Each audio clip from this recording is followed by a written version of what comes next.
ارد گرد ملازم میر خلیل اور زلیخا چچی کی التجاؤں کی آوازیں سماعتوں میں اترنے سے پہلے ہی راستے میں غرق ہو گئی۔ منظر میں حائل ہر شے دھندلی ہو گئی تھی۔ کچھ واضح تھا تو صرف دلاویز کا معصوم چہرہ، دلاویز کی التجا کرتی آواز، اور یکدم میر آہل نے کریم کی گدی کو جھٹکے سے چھوڑا۔ ہر شے نارمل ہو کر اپنی جگہ پر آ گئی۔ میر آہل نے چہرے پر پڑی پانی کے چھینٹوں کو ہاتھ کی پشت سے صاف کیا۔ کریم ہانپتا ہوا لمبی لمبی سانسیں لیتے ہوئے زمین پر جا گرا۔ زلیخا فوراً کریم کی جانب لگی اور زمین پر پنجوں کے بل بیٹھی اور کریم کے گیلے چہرے کو اپنے آنچل سے تھپتھپانے لگی۔ ابھی کل تک تو اس منحوس ماری سے شادی نہیں کرنا چاہتے تھے، اور اب ایک دن میں ایسا کیا ہو گیا کہ تو مارنے پر آ گیا ہے؟ ایک آتش فشاں تھا زلیخا کے اندر جو اب پھٹا تھا۔ زبان سنبھال کر بات کیجیے، میں دلاویز کے لیے ایسے الفاظ ہرگز برداشت نہیں کروں گا۔ میر آہل نے برفیلے لہجے میں خبردار کیا۔ اچھا، اگر زبان نہ سنبھالی تو کیا کرے گا تو؟ مجھے بھی جان سے مار دے گا؟ زلیخا کے صبر کا پیمانہ لبریز ہوا۔ وہ مزید ضبط سے کام نہیں لے سکتی تھی۔ زلیخا، خاموش ہو جاؤ۔ میر خلیل نے ہاتھ کے اشارے سے زلیخا کو ٹوکا۔ آپ اب بھی اس کی طرف داری کر رہے ہیں؟ زلیخا کے اعصاب بھاری ہوئے۔ اس سے مزید برداشت کرنا ناممکن سا لگ رہا تھا۔ جب اپنا ہی سکہ کھوٹا نکلے تو دوسرے سے کیا گلہ کرنا؟ میر خلیل نے دونوں ہاتھ پشت پر باندھتے ہوئے کہا۔ کریم کو مجھ سمیت بی جان نے بھی خبردار کیا تھا، مگر وہ باز نہیں آیا۔ آہل نے جو کیا بالکل ٹھیک کیا۔ میر خلیل کی بات پر آہل نے چونک کر ان کے تھکان زدہ چہرے کو دیکھا۔ میں مزید کچھ نہیں کہنا چاہتا۔ بی جان کو گزرے ابھی 2 دن بھی ٹھیک سے نہیں ہوئے ہیں۔ اس حویلی میں اب مزید کچھ تماشا میں برداشت نہیں کر سکتا۔ تحمل سے کہتے ہوئے وہ لان عبور کر کے پورچ میں کھڑی اپنی گاڑی کی جانب بڑھ گئے۔ ان کے ایک اشارے پر ڈرائیور بھاگتا ہوا آیا اور پچھلی سیٹ کا دروازہ کھولا۔ شاید میر خلیل کھلی فضا میں سانس لینا چاہتے تھے، حویلی کی اداسی اور بدمزگی سے دور۔ میر خلیل کی گاڑی فراٹے مارتے ہوئے حویلی کے گیٹ سے باہر نکلی۔ زلیخا نے کریم کو بازوؤں سے پکڑتے ہوئے ایک زہر آلود نگاہ دلاویز کے سراپے پر ڈالی۔ کاش بی جان کو مارنے کے بجائے اس منحوس ماری کو مار دیا ہوتا۔ اس کا بس نہیں چل رہا تھا کہ وہ دلاویز کو کھڑے کھڑے موت کی وادیوں میں پہنچا دے۔ میر آہل اندر جانے لگا جب اس نے زلیخا چچی کی نظروں کو دیکھا۔ وہ دلاویز کو قہر برسانے والی نظروں سے گھور رہی تھیں۔ نہ جانے کیوں وہ جاتے جاتے رکا اور دلاویز کا ہاتھ اپنے ہاتھوں میں لیا۔ دلاویز کی سانسیں ساکن ہوئیں۔ وہ بالکل بھی اس چیز کی توقع نہیں کر سکتی تھی۔ اس سمے زلیخا اور کریم بھی میر آہل کی اس حرکت پر ہکا بکا رہ گئے۔ کسی کا خیال کرنا محبت کرنے سے زیادہ پیارا عمل ہے، اور محبت کی منزل تک جانے والی سیڑھیوں میں سب سے پہلی سیڑھی خیال اور پرواہ کی ہے، اور میر آہل اس سیڑھی پر اپنے قدم رکھ چکا تھا۔ محبت جادو نہیں جس کے لیے عمل کرنا پڑے، محبت ہنر بھی نہیں جسے سیکھنا پڑے۔ یہ جنون ہے جو اپنا سر پھرا خود چنتا ہے، یہ سکون ہے جو کسی کسی کو ملتا ہے، یہ آگ ہے جس آگ میں محض ایک عاشق جلتا ہے۔ دلاویز روئی کے بادل کی طرح کھنچتی چلی گئی۔ میر آہل اس سے ایک قدم آگے تھا، کسی مضبوط دیوار کی طرح۔ میر آہل نے اسے اپنی اوٹ میں چھپا لیا تھا۔ دلاویز کا ہاتھ اس کی گرفت میں تھا۔ یہ احساس دنیا کے باقی تمام احساسات پر حاوی تھا۔ وہ اس کے قدم پر قدم رکھتی اس کے پیچھے پیچھے چل رہی تھی۔ میر آہل کے ماتھوں پر شکنوں کا جال بچھا تھا، بال بکھرے ہوئے تھے، چہرہ اب بھی سرخی لیے ہوئے تھا۔ قمیص کے آستین کونے سے ذرا نیچے تک فولڈ تھے، ہاتھ کی نسیں باقاعدہ دکھائی دے رہی تھیں۔ اس نے کمرے کا دروازہ کھولا اور دلاویز کو اتنی زور سے اندر دھکیلا کہ لمحے بھر کے لیے اسے کچھ سمجھ نہیں آیا۔ دروازہ مقفل کر کے وہ غصے سے ایڑیوں کے بل گھوما۔ دلاویز نے بمشکل خود کو سنبھالا تھا۔ میر آہل غصے سے فاصلہ طے کرتا اس کے نزدیک آیا اور وہ سہمتے ہوئے پیچھے دیوار سے جا لگی۔ کیا ضرورت تھی تمہیں حویلی سے باہر قدم رکھنے کی؟ تمہیں معلوم ہے نا کہ کریم باہر لان میں ہی پڑا رہتا ہے؟ وہ دبی دبی آواز میں چیخا۔ دلاویز اسے خطا اور سانس کے ساتھ دیکھ رہی تھی۔ وہ ہچکچائی۔ خاموش۔ اس نے دلاویز کو بازو سے بھینچ لیا۔ دلاویز کے لبوں سے سسکی نکلی، مگر دل میر آہل کے نام کی سرگم پر رقص کر رہا تھا۔ میری آج انگلینڈ کی فلائٹ ہے، تمہیں اندازہ ہے تمہیں یہاں تنہا چھوڑ کر جانا کتنا بڑا رسک ہے؟ وہ تند مزاجی سے اسے دیکھتے ہوئے خفگی سے بول رہا تھا۔ رسک؟ میں اتنا عرصہ یہاں تنہا ہی رہ رہی تھی، پھر رسک کیسا؟ دلاویز نے دل ہی دل میں کہا۔ لب تو جیسے حرکت کرنا بھول گئے تھے۔ زلیخا چچی اور کریم کی موجودگی میں تمہیں احتیاط کرنی چاہیے، وہ ہنوز سابقہ انداز میں بول رہا تھا۔ زلیخا چچی اور کریم بھائی تو پہلے بھی تھے، اور دلاویز نم آنکھوں میں نمی سمیٹے اسے سنتے سنتے بنا آواز کے کہہ رہی تھی۔ او اچھا، پہلے میر آہل نہیں تھا۔ وہ بھیگی آنکھوں سے مسکرائی۔ میرے بہت سے کام ہیں جس کی وجہ سے میں رک نہیں سکتا، مگر میں نے 2 دن بعد کی ٹکٹ بک کروا لی ہے۔ اب تمہیں 1 ہفتہ انتظار نہیں کرنا پڑے گا۔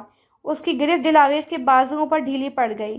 پہلے کے بنسبت لہجہ بھی دھیما ہو گیا تھا۔ وہ اہم تھی، اس کی پرواہ کرنے والا بھی کوئی تھا۔ اب کوئی تھا جو اسے تحفظ فراہم کر سکتا تھا، اس کا ہاتھ پکڑ کر اندھیرے سے اجالے میں لا سکتا تھا، سرما کی دھوپ میں اس کے سر پر سائے کی طرح بکھر سکتا تھا۔ کیا آپ مجھے بی جان کی قبر پر لے جا سکتے ہیں جانے سے پہلے؟ وہ اچانک بولی۔ میر اہل نے چونک کر اسے دیکھا۔ وہ کیا بات کر رہا تھا اور دلاویز کیا بول رہی تھی؟ ہاں، اس نے حامی بھر لی۔ عجیب لڑکی ہے یہ، مطلب میں جو بکواس کر رہا تھا اس نے ایک لفظ نہیں سنا؟ سیریسلی؟ وہ خفا خفا سا خود سے کہنے لگا۔ وہ مہندی لگے ہاتھوں کو دعا کے انداز میں جوڑے ایک نئی قبر کے سامنے کھڑی تھی جس پر بکھرے پھولوں کی مہک چارسو پھیلی ہوئی تھی۔ بی جان، میں یہاں غم کے ہاتھوں مجبور ہو کر نہیں بلکہ آپ کے دیے گئے تحفے پر مشکور ہو کر آئی ہوں۔ اس نے ہتھیلی پر بنے بیل بوٹے کو دیکھتے ہوئے اندر ہی اندر کہا۔ میر اہل پیچھے کچھ فاصلے پر کھڑا کثرتی بازوؤں کو سینے پر لپیٹے دلاویز کی پشت کو گھور رہا تھا۔ میں آپ کا تحفہ اپنی آخری سانس تک سنبھال کر رکھوں گی۔ ایک آنسو ٹوٹ کر اس کی ہتھیلی پر گرا۔ آپ ٹھیک کہتی تھیں بی جان، ہمارا خون ایک ہے اور خون کا رنگ کبھی بدل نہیں سکتا۔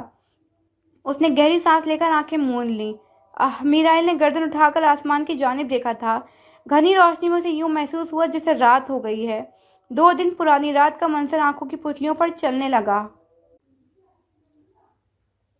آہل پتر، مجھے تجھ سے کچھ بات کرنی ہے، بی جان نے آہل کے کندھے تھامتے ہوئے کہا۔ جی بی جان، حکم کیجیے۔ میر آہل کے لہجے میں بلا کا مان تھا۔ جیسے اس لمحے اگر بی جان اسے اپنا دل نکال کر ان کے قدموں میں رکھنے کے لیے کہتی تو شاید میر آہل بلا توقف کے وہ بھی کر دیتا۔ پتر دلاویز۔ وہ رکی، آنکھیں زور سے مینچ کر کھولیں تو ان میں نمکین پانی بھرا تھا۔ دلاویز تنہا ہے پتر، کہنے کو سب ہے اپنے مگر۔ کرب سے ان کے الفاظ ٹوٹنے لگے۔ میر آہل نے انہیں سہارا دیتے ہوئے بستر پر بٹھایا اور خود زمین پر بیٹھ کر سر ان کی گود میں رکھ لیا۔ رات قطرہ قطرہ پگھل رہی تھی۔ وہ رات کوئی عام رات نہیں تھی۔ اس رات آسمان پر تمام ستارے چاند کے گرد جمع ہو کر سوگ منا رہے تھے، کیونکہ وہ رات انکشاف کی رات تھی، برسات کی رات تھی، طوفان کی رات تھی۔ اس بند دروازے کے پار کسی کو نہیں معلوم تھا کہ بی جان اور میر اہل کے درمیان کیا گفتگو ہوئی، کیونکہ دیواروں نے بھی اس پہر اپنے کانوں پر ہاتھ رکھ لیے تھے۔ کچھ راز ایسے ہوتے ہیں کہ جب وہ کھلتے ہیں تو قیامت آ جاتی ہے، اور اس رات قیامت آ گئی تھی۔ سورج سوانیرے پر تھا لیکن میر اہل کو لگا وہ بھیگ گیا ہے۔ واپسی کا تمام راستہ خاموشی میں کٹ گیا۔ گاڑی گاؤں کی پکی سڑک پر فراٹے مارتی رہی اور وہ گھڑی قریب آ گئی جو سب سے مشکل اور تکلیف دہ تھا، جدائی کی گھڑی۔ میر اہل کی تیاری مکمل ہو گئی تھی۔ حویلی کے باہر تمام گاڑی اور مکین میر اہل کے منتظر تھے۔ ملازم ایک ایک کر کے تمام سفری بیگز اٹھا کر گاڑی میں منتقل کر رہا تھا۔ جب وہ آیا تھا تو دلاویز کی جگہ کچھ اور تھی، اب وہ جا رہا ہے تو اس کا مقام کچھ اور تھا۔ کچھ لوگ اچانک غیر متوقع طور پر آپ کی زندگی میں شامل ہوتے ہیں اور آپ کی زندگی کو اثر نو بدل دیتے ہیں۔ میر اہل سیاہ رنگ کے سوٹ میں ملبوس تھا، بالوں کو جیل کی مدد سے دائیں جانب ٹکا رکھا تھا، کلائی میں رولیکس گھڑی چمک رہی تھی۔ وہ جانے کے لیے بالکل تیار لگ رہا تھا۔ اس نے پرفیوم کا آخری پف گردن کے پاس چھڑک کر ایک نگاہ شیشے میں خود کو دیکھا تو نگاہیں نیلے رنگ کے پھول دار شلوار قمیض میں ملبوس خاموشی سے نازک سراپے پر ٹھہر گئی۔ وہ جا رہا تھا، ہاں تو کیا ہوا، وہ بھی تو 2 دن بعد انگلینڈ آنے والی تھی۔ میر اہل نے گہری سانس لی اور دلاویز کی سانسیں رک گئیں۔ اس نے مڑ کر دلاویز کو دیکھا تو دلاویز نے نظریں مزید جھکا دیں۔ وقت نے 2 بالکل ہی مختلف لوگوں کو ایک ساتھ ایک زندگی گزارنے پر مجبور کر دیا تھا۔ ایک میں چاند کی صفتیں تھیں تو دوسرے میں سورج کی گرم جوشی۔ اب کیا مجھے گڈ بائی اسپیچ دینی ہوگی؟ اس نے کوٹ کا بٹن مقفل کرتے ہوئے سوچا۔ وہ آہستگی سے کھانسا جیسے کچھ کہنے سے پہلے تمہید باندھ رہا ہو۔ اگر کسی بھی قسم کا مسئلہ ہو یا کوئی بھی ایمرجنسی ہو، کہتے ہوئے کوٹ کی پاکٹ سے ایک موبائل نکال کر دلاویز کی جانب بڑھایا، تو مجھے کبھی بھی کال کر سکتی ہو تم۔ اس میں میرا اور میرا PA مائیکل کا نمبر محفوظ ہے۔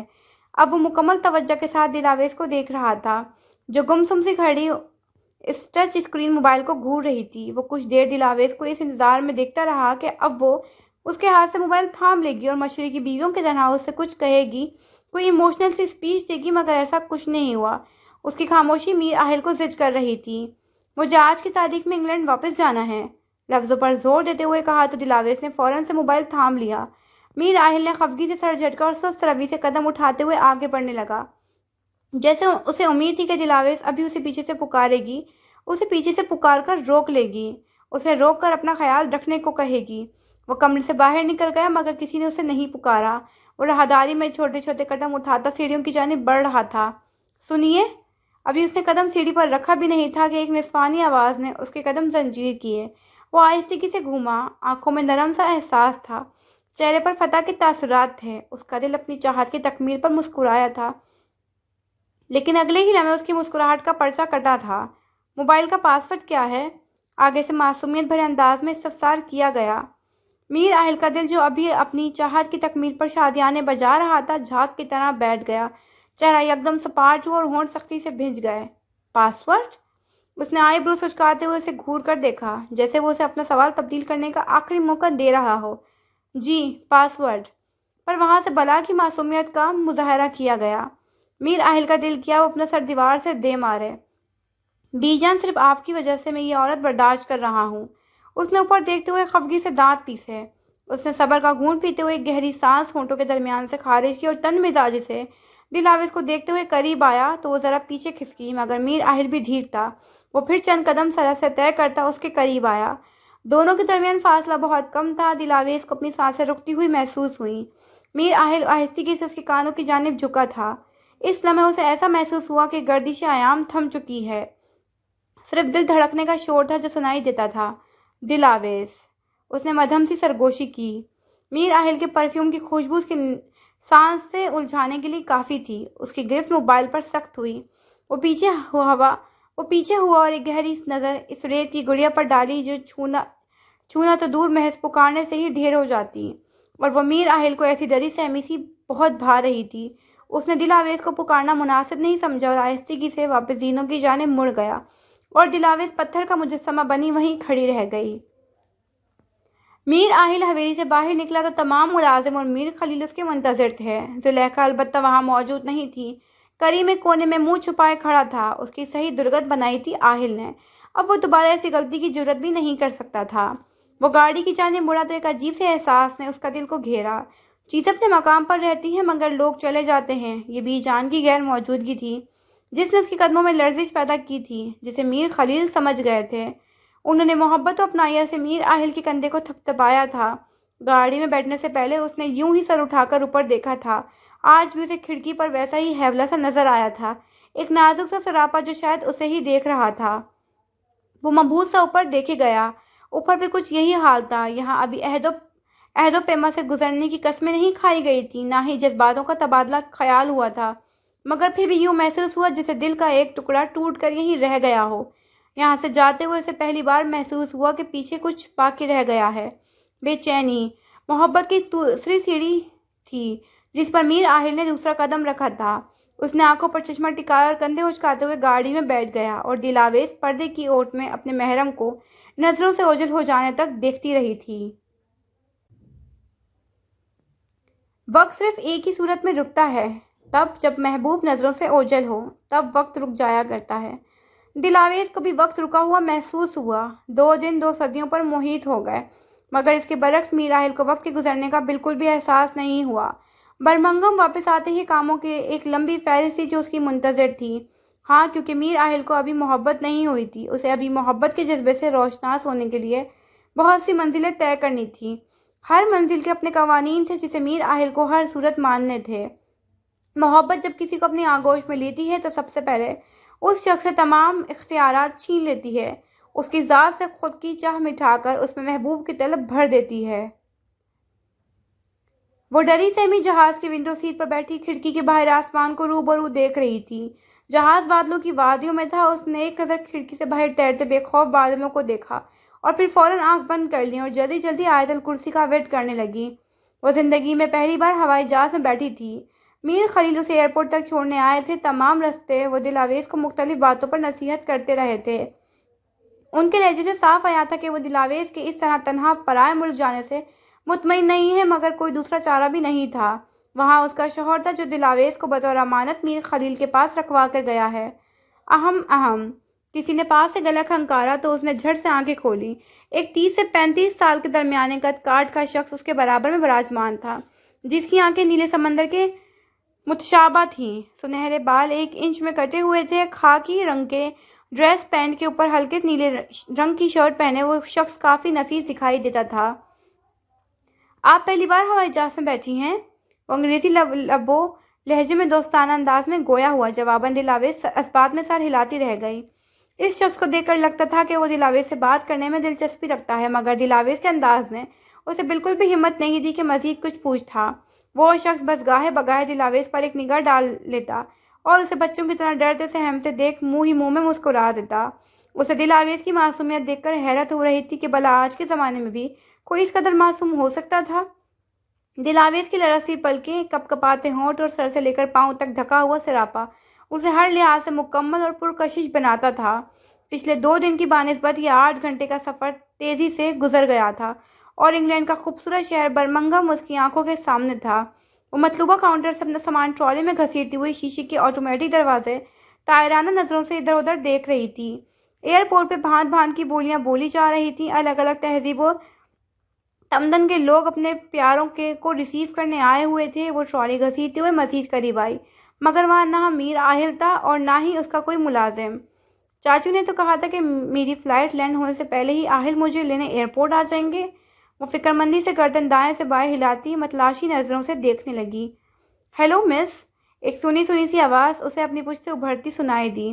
وہ پلٹی تو دیکھا، یہ وہی شخص تھا جو فلائٹ میں اس کے برابر والی نشست پر براجمان تھا۔ وہ مسکراتے ہوئے اس سے مخاطب تھا۔